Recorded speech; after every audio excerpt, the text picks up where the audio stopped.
And welcome back in to the Golf Intervention Podcast. My name is Eric Layton. I'm here with my co-host, Rob Fales. We're two guys that teach golf and do a part-time podcasting job. How's it go? It feels a little... Amateur podcasters. Part-time podcasters, as we call it. Yes. And it feels a little more than part-time these days, but things have been going well on the podcast, and we're excited that you are tuning in tonight. We continue to get feedback on the only one thing that we care about is that people are listening and finding answers that are helping them enjoy the game more. And that's all we've ever tried to do on this show, Rob, is it not? That's right. And we've got some cool reviews that came back on Apple that were like, my scores are 4 shots better per round because of... Yeah, that one was crazy. Yeah, that was pretty cool. So check out the reviews if you want to, and if you want to write one, that'd be fine too. But we've been busy. We as you know, we've been off for a week now, and here's why.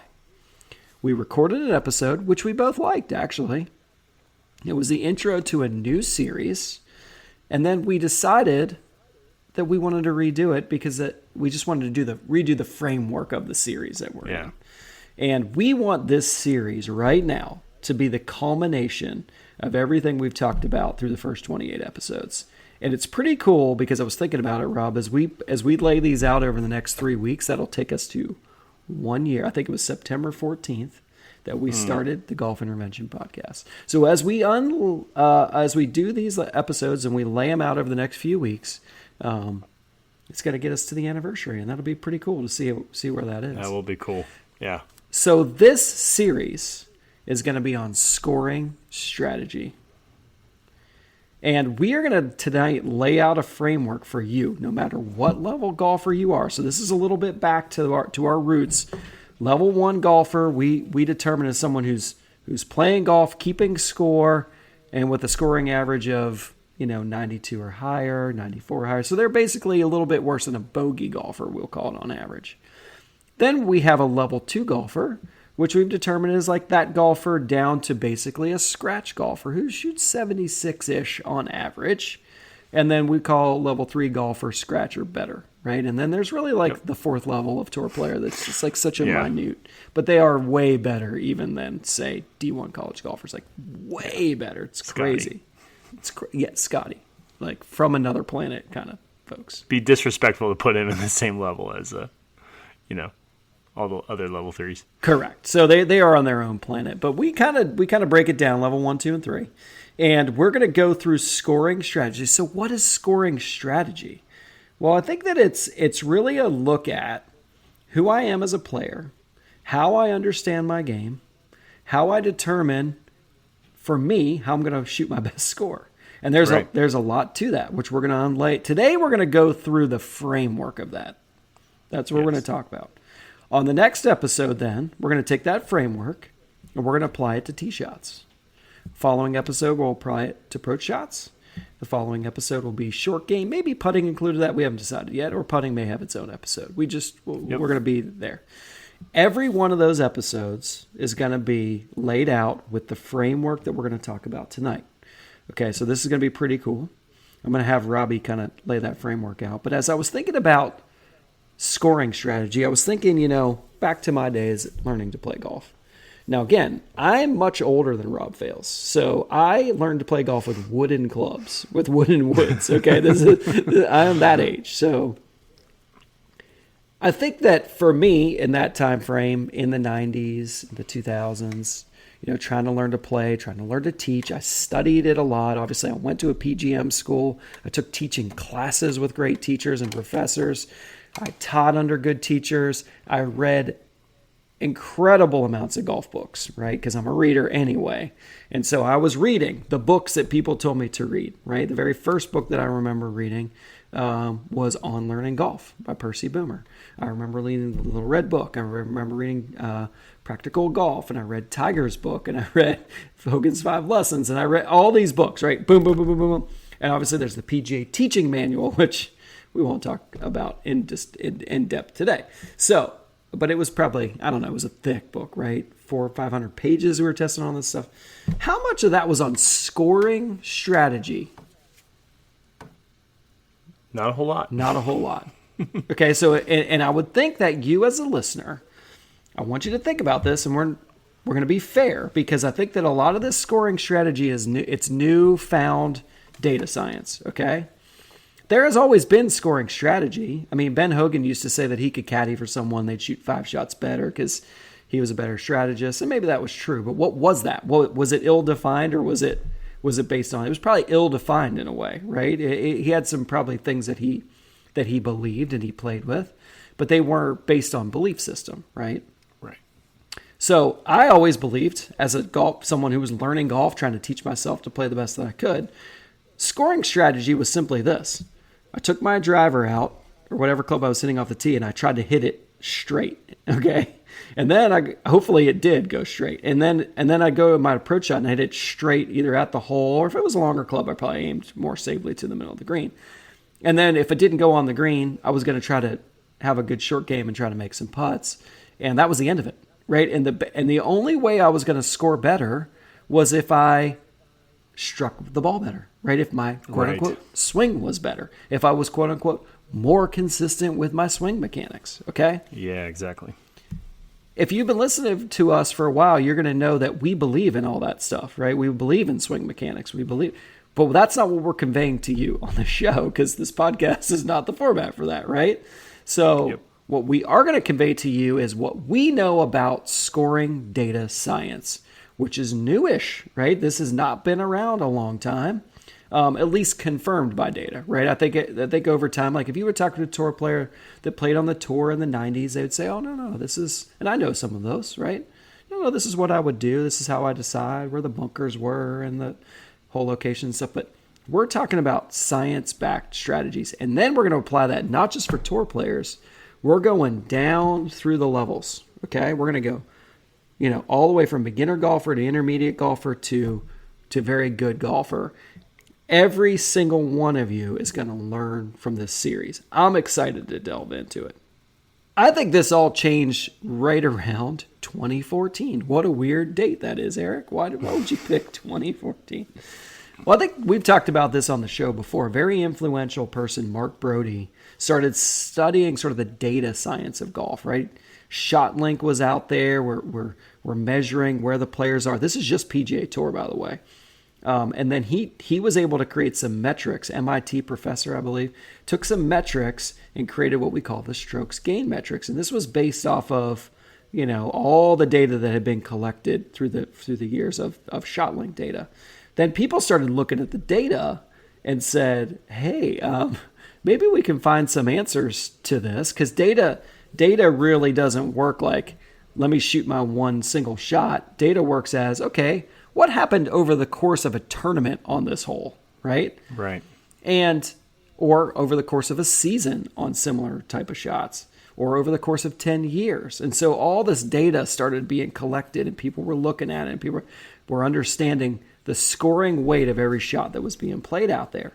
And then all of a sudden, we started to understand a little bit deeper about, okay, scoring strategy. What does that really mean? I think that GameForge has done a really, really nice job. That's an app, and we'll link it in the description. We talk about GameForge all the time. Robbie and I are users, and we're believers, where it's collecting data from, people like yourselves, and all the way through Tour Player, by the way, that use it. When it's contextualizing that data. And that's the framework we're going to go through tonight. What is it that we're trying to do? What is it that we're trying to understand about who we are as a player, how we take that to the golf course, understand the golf course, and how we play shots to best score in a round. Right, Rob? So the framework of that is what we're going to lay out tonight. I don't know how long this episode will be. Maybe it'll be a short episode. I have no idea. We never know. We just go. But that framework, it really starts with a performance goal of score. Like that's where we're starting. Right. Okay. Yeah, exactly. So why don't you kind of give us your summary of that framework, Rob? Kind of what you and I were discussing before we got on the air. What's that general overview of the framework, and then we'll start and go through each little bit there to talk about how it's going to apply through this whole series. Yeah, absolutely. And like you just said, starting with score, understanding that it is a performance goal. meaning that, it's an aspiration, it's kind of a roadmap, it's guiding your decision making, but it's not directly relevant when you're actually performing. And so understanding the differentiator between that, I think, is very, very helpful, because when you are over the ball, in swing, putting your attention on something that you can't control, obviously performance is going to decline. So understanding that we have an overall context of, for this golfer, whether it be level 1, level 2, level 3, what is their score intent for the shot? And so we're going to say terms throughout the series that, if you've been a listener of the show, you've heard before. If not, we'll real quick kind of define those. We talk about starting with kind of shots to green, which are all shots that are originating from off the green. The difference between a green and regulation and an in position, which an in position would be a statistical opportunity for birdie, which is basically be a birdie putt inside 20 feet, right? And then once we get to short game, we have differences between P12 and P6, which is essentially a par putt inside 12 feet or a par putt inside 6 feet. And then when we get to putting, we really have the difference between a lag putt, which is you trying to get the ball to stop as close to the hole as humanly possible, versus a conversion putt, which is you're trying to actually stop the ball about 17, 18 inches past the hole if it doesn't go in. So that's it, right? That's our scoring strategy, kind of shots to green and total putts. Obviously, we have disruptors and penalties that we need to try to flush out of the system as much as possible. But in general, those are going to be the scoring goals for each shot that you're going to play. Now, working into, okay, what can I control? Like we've said before in the podcast, are your processes. So we have shot processes, we have skill, and kind of how you're going to train that and your processes for training skill, right? And then you have swing and your processes for training and accessing your swing when it's time to hit a shot, right? So starting with shot processes, the first is going to be your intentions. So I prefer to go distance first and then direction second. And that is just my experience. What I found is that if you can pick a club first, and then when you're making your way to the ball, you're over the ball, or you're getting ready to walk into it and you're figuring out direction stuff, I find that tends to flow better relative to finding a direction intent first and then picking a club, right? So that's just my preference. However you want to organize it is totally up to you. But in general, we start with intentions first. In the context of, let's say, an approach shot, that would be kind of the gross versus the net, right? So the gross distance would be, what is the actual distance you're trying to fly this golf ball? So the golf ball, where it currently sits, where you would like it to land, what is the actual distance you're trying to get the ball to carry, right? And then you have your prediction. So we go from intention to prediction. So what are we going to have to predict in order to get the ball to fly that intended distance? Well, the first is going to be the lie the ball's sitting on. Am I on fairway? Am I in rough? Am I rough into the grain? Am I rough down grain? Is the ball sitting way up? Is it sitting way down, right? So all the things that are going to influence the lie are going to influence distance, generally speaking, more so than direction, which is, again, why I'm a huge fan of starting with distance stuff and then going direction second. So we start with the lie. We then work into slope. Again, so from a distance standpoint, is the ball sitting on an upslope or a downslope? Is the ball landing above where it currently sits, which would be like an uphill shot? Is it landing below or downhill from where it currently sits? That'd be a downhill shot. Those are both in the category of slope. Mm-hmm. All right. Now we go wind third. Why is that? Because the wind is the most variable thing that's going to influence distance that you need to be aware of, so that if you're over the golf ball and you feel a gust of wind, all right, you know that you can make an adjustment off of the number that you've already found based off of the lie, based off of the slope. Mm-hmm. So we go distance intent. Can I predict how the lie, the slope, and the wind are going to change that distance? and I'm going to pick a club. All right. And then I'm going to work into direction intent. All right. What is my target? And then what are my slope? All right. So is the ball above your feet or below your feet? That's going to tend to change the direction. All right. As well as the wind adjustments and how you're predicting the wind is going to affect the golf ball in order to get the ball to go that intended direction. So once you've made your intention and your prediction, then it's a matter of going in, aligning yourself relative to your aim, and swinging. That's it. That's all we're trying to do, right? So that is I'm not going to say the shot process because everyone's is different. But if you understand that that is a general shot process and it's more of a mental process, notice how I never said, oh, you have to stand here and take this many steps and make this number of practice swings. It's not as much about that. Like we said in the podcast, it's probably a good sign that stuff is consistent, but it's not a requirement. The requirement is, are you taking in the relevant information for the shot you're trying to play, which is what we just went over, right? So as we go throughout the series, we're going to go in depth in driving, approach, short game putting, how that process plays out. And it's probably going to be the meat of what we're talking about for the most part. But then we need to understand that, okay, I've made this prediction, I'm swinging. Well, what is directly causing this shot? And it is a culmination of the three skills that we've talked about ad nauseum in this podcast. So the first is going to be the location of the arc in space in 3 dimensions, up, down, forward, back, right, and left. You can also think away from the target, toward the target. The second skill, again, that first skill is mostly going to control your impact spot on the face, up and down, and heel and toe. So that's skill 1. Skill 2 is going to be face to path, which is going to control not only the start direction, but the curve of the golf ball.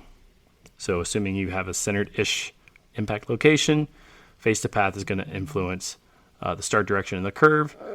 There's also a spin loft component to that, because as you go open face to path, you also go more lofted.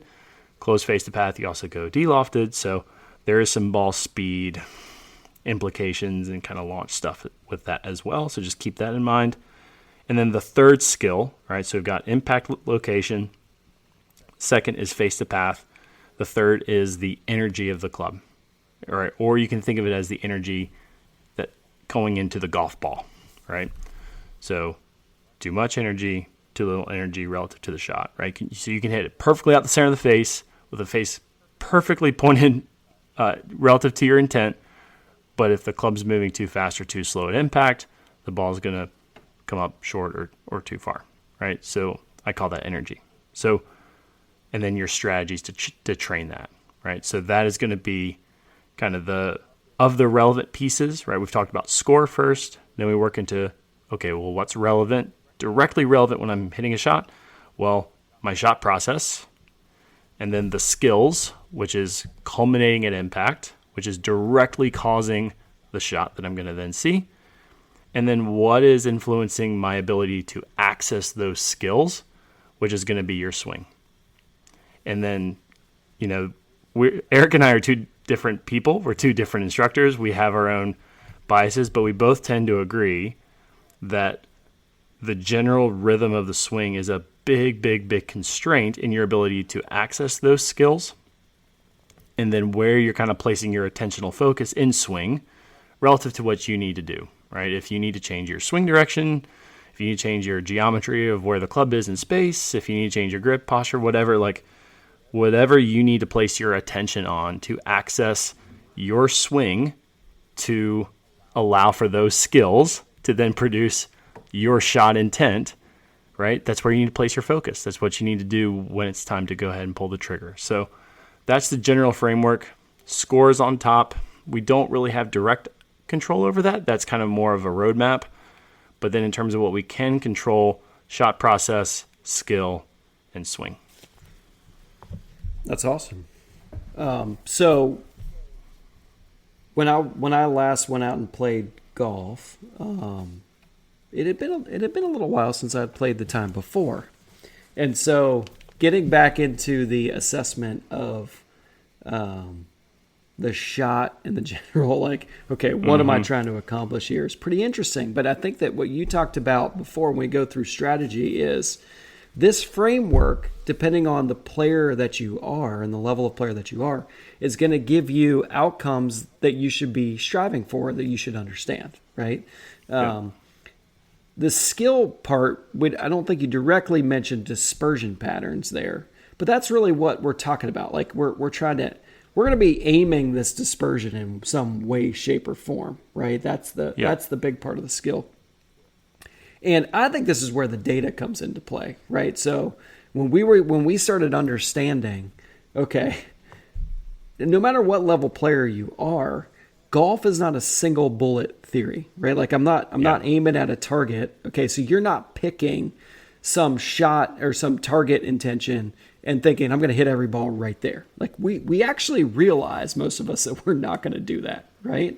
Yep. But what we have to understand, I think the big breakthrough when it comes to scoring strategy is your skill is directly correlated to how well you control that dispersion pattern, how well you understand it, and how well you aim it relative to the targets that you're about to pick. Yeah. That's what you were just kind of summarizing there, okay? So that was the framework.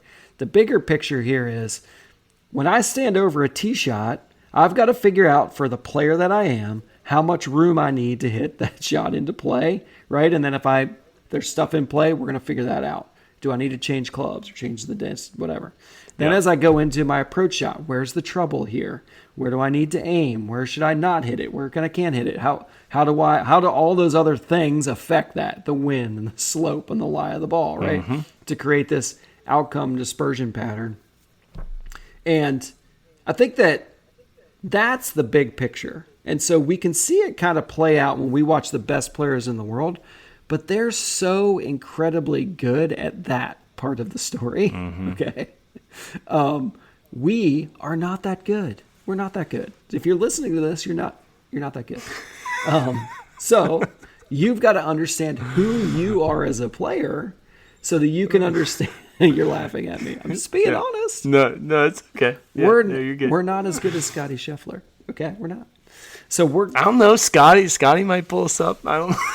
Scotty actually listens. Okay, I didn't want to share that before. Yeah, he said he's gained a lot from the golf. He needed look. Listen, when we came out with the show, I mean, he wasn't making putts. He wasn't. This year we come out with the show and Scotty's winning everything. You think that 57 million in earnings? You think that's I don't think that's a coincidence. Coincidence? I think not. I don't think so. So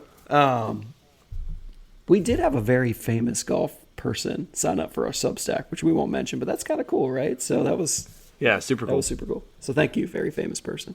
So anyway, you know who you are. know who you are. So this is what scoring strategy is all about, and I think that the listener, by and large, goes back to what I was saying that I believed about myself as a golfer, which I think we all start there.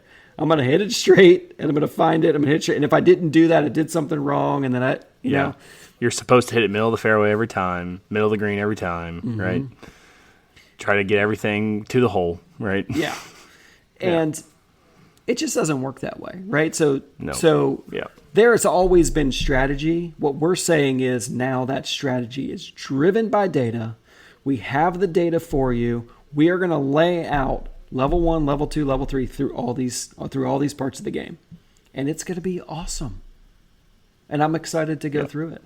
So in this framework that you just laid out there, Rob, for the listener, is there any one thing that jumps out to you as something you're like, wow, when I really understood that helped me a lot as a player and a coach? Any one single part of that, or was it just kind of like the whole framework was something that kind of all culminated at once? How did you come to these? How did you sort of come to these types of conclusions?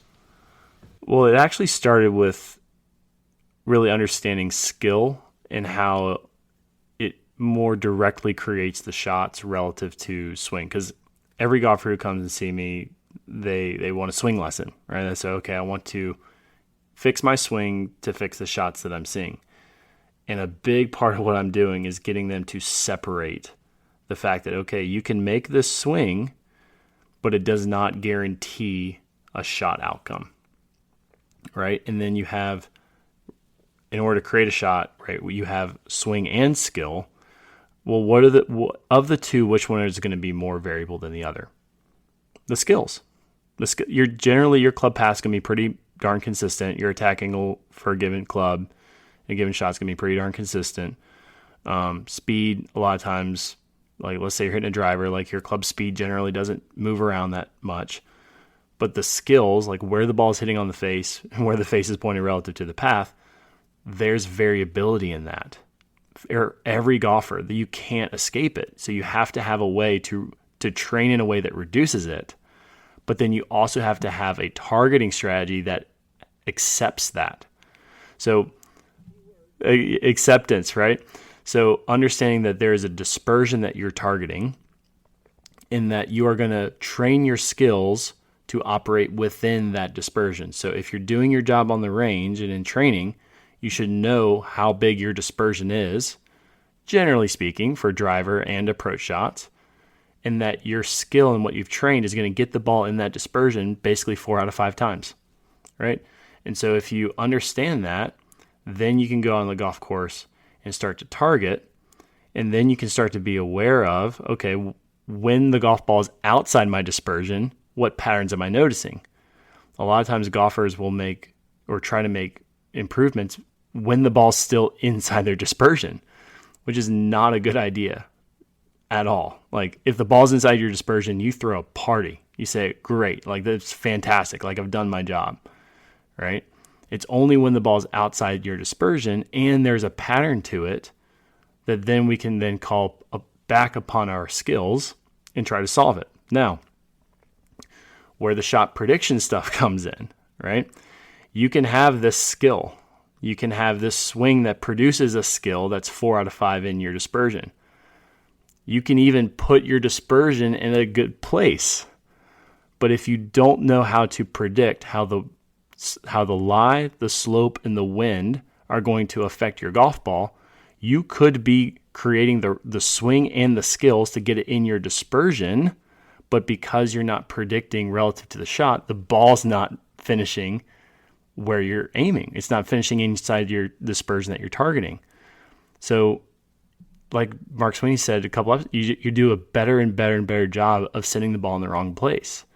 So as you get better at the shot process of predicting how lie, how slope, how wind are influencing your golf ball, now improvements in skill and improvements in swing will improve your playing ability.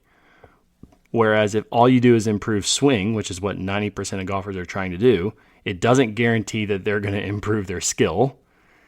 And if their shot predictions don't get better, it really doesn't highly predict improvements in playing ability. So they keep trying to improve their swing, but they don't see their scores come down, and they're like, what the heck?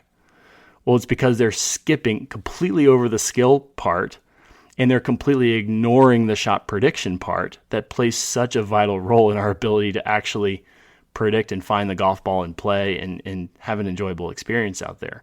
So the shot, skill, swing, it's this cycle. Like one of these days I'll put the graphic that I use in my coaching up, and we probably will reference it in our Substack episode. But it's cyclical. It's not this like, I know we just talked about in terms of like score, then shot, then skill, then swing, like this top-down approach, but it's really not. Like it's this cyclical idea, and they all play off of one another. I mean, I've seen people like you can improve your swing and create improvements in skill, which then get the ball launching closer to where you're aiming, and then you start to learn that, oh, I'm not predicting the lie correctly. And then you end up improving your prediction skills because now the ball's going where you're aiming. And that it can work that way too. Like I'm not saying it doesn't. So this stuff all works together, but you have to know when to move what piece and what piece is the most relevant for the golfer that you're working with or for you as the golfer. So no, thanks for the question. And it's one that I'm pretty passionate about because I think a lot of golfers are thinking of their improvement not necessarily in the right context. And I think coaches a lot of times can fall into that trap as well. Agreed, Coach Rob. I think that's well said. I think that the part that you stated there, which is the biggest thing, if I could say to, amateur golfers in general that I see or talk to, or you, the listener, it's understanding and accepting. Those are the two key things. Okay. Understanding and accepting. So you can play better golf tomorrow by gaining knowledge on scoring strategy, period. Yep. You can play and score and enjoy golf tomorrow better by understanding scoring strategy and having acceptance. And here's an example. If you understand that you're a 16 handicap, okay, let's say you hit it 220 yards off the tee, but you're going to have to understand that at a 16 handicap, you're going to have a pretty wide dispersion on your tee shots, right? Especially if you hit a 220, which is not short, right? Like it's a good tee shot. So if you hit a shot that doesn't go straight down the middle and don't have acceptance, you're going to be upset a lot of times with it, right? I didn't do something right there. I did something wrong. We go back to the binary feedback loop. It goes back to Dr. Pryor. Right? All goes back to, thanks, Dr. Pryor. Good, bad, good, bad, good, bad, right? Correct. And we're not going to hit but so many really, really good shots right at our target. No. It's not a reasonable thing, right? It's not a reasonable thing. And when people would hear really good players say, I think Ben Hogan was famous for saying, I hit, maybe a handful of perfect, what he would say, really good shots around, right? Yeah. And the rest is managing the misses, so to speak, especially with the equipment they played with. Good gracious, right? So, point being, you're going to enjoy the game more when you understand who you are. That doesn't mean you're not going to try to improve your skills. So what we're trying to... It's not resigning yourself to less. That is not what acceptance is. Correct. Right. You got it. So what we're going to do is, like we've done before, is lay out that roadmap between the level of player and what it takes to improve, right? So these dispersion discussions will play into that. These prediction discussions will play into that. This committee, I think we just went through this whole series of basically, the mental, the psychological, the mind part of the game, right? Yes. So we're not going to focus too much of it. It's gonna appear. It's gonna come back up. Because this is really a huge part of it. So I'm excited for this. I'm really, really, really excited for this series. So much so that we skipped a week because we recorded one that we threw out, even though it was pretty good. It's pretty close to what we're talking about tonight. But I just wanted that framework. We both wanted that framework to be laid out a little bit more clearly. The other thing that Rob and I are going to do with this series, which is going to be really fun, it's probably not the time of year to do this in the middle of the season, but what we're going to do is we're going to on the Substack support each episode with article, some stuff, like Robbie's got some graphics, I've got some article stuff that I'm working on, and then also bonus episodes, video, where we're gonna have some screen grabs and whatnot, where you're gonna actually see us talking about aiming strategy and the different stuff that we're talking about here. We're actually going to use graphics on the video on the Substack, so that will be really, really cool. So if you want a little bit more actionable way, we're going to actually take you into some scenarios. That's what we're going to do on those video bonus episodes. Is we're going to take you into some scenarios. We're going to play those scenarios out. We're going to give you some visuals on it. It's going to be really, really good. So we're going to create these supporting episodes, as we go through. I'm not going to say there's one for each show, but we're going to do a few that will support. So if you haven't signed up for the Substack for our exclusive bonus content, you can check it out there. We're at thegolfintervention.substack.com. It's the link will be in the show notes, so you can click that, and you've got to subscribe to the exclusive content end of it, not the free end of it, to get those videos and those articles. We're really excited about producing those for this series because, like I said, this is kind of like the culmination of our first year. And really talking about this on a podcast is great because I think we're going to give you that information that you need to implement. The Substack videos are just going to be a little deeper. They're going to be a little bit more actionable. I think they're going to be so cool. So they better be, because now I've put it out there. Gee, thanks. You put all this pressure on us now. Way to go, Eric. Thanks, buddy. But you and I were talking about that, and I think that's such a cool way to use the Substack. So definitely. Fired up about that one. No question about it. So that's the tagline of the podcast, is fired up, right? Fired up. I am fired up about the golf intervention. Good things have been happening. We've been getting some cool feedback. You shared with me that a director of golf instruction somewhere was telling his staff that our episodes are required listening for the teaching pros, the younger teaching pros. I thought that was so cool. So cool. Because whoever you are, that is so cool. I just want to say thank you. That's so cool, because that's 100% why we've done this show. We had one goal in mind, just to share information we thought we could make a difference through, basically helping people understand the process of golf, right? Yeah. Driven by data, driven by science in a way that doesn't mess people up. It only pushes people forward. So to get that kind of feedback was really cool. Really cool. So excited about that. So thank you, Teaching Pro. That was really awesome. So Rob, anything else you wanted to add to this framework episode? You have any deep thoughts about it? I think we hit on it. That was great. I like it. I like an intro episode. Yeah. So to kind of go back on what we talked about and summarize. Okay, this series, scoring strategies, okay, the framework that's going to take you through tee shots, approach shots, and short game, okay, is going to be having a shot performance goal. Then we're going to have some type of shot intention, skill, and then the swing framework to really take us through all the understanding. And I think as I think about this a little bit more, I'm really, really interested in talking about the swing part of it, because we haven't done much swing discussion. And I'm really excited, because I actually had a phenomenal, and I don't say it because it's like, I did a phenomenal teaching job. I'm talking about just like the shared experience in a lesson where the coach, the player, the skill, the outcome, everything is. It's just one of those times where you're like, that was really fun, right? Like, mission accomplished. And the answer for the player was really about having some variable swing tempo stuff that cool. They hadn't. And I'm talking extremely good player. This is level 3 type player. And just learning some concepts that really, really helped him really in short game stuff. But man, it was cool. And I think, I'm really excited to kind of delve into some swing stuff with you, Rob Fales. That's going to be really fun. Yeah. All right. If you don't have anything else to add, Rob, this will be the end of it. So thank y'all. Thank you all for tuning in. Check out the show notes. We'll put some detailed stuff in there. Check out the Substack. We're excited to have you on there. Follow us on our socials. We do have an Instagram, which Robbie runs. We've got a Twitter. We do have a Facebook page.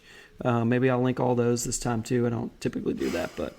And we do have a website now. I forgot about that. Hey, there we go. www.thegolfintervention.com. You can check it out. It just has our episodes on there. But, it's cool. It's a good place to kind of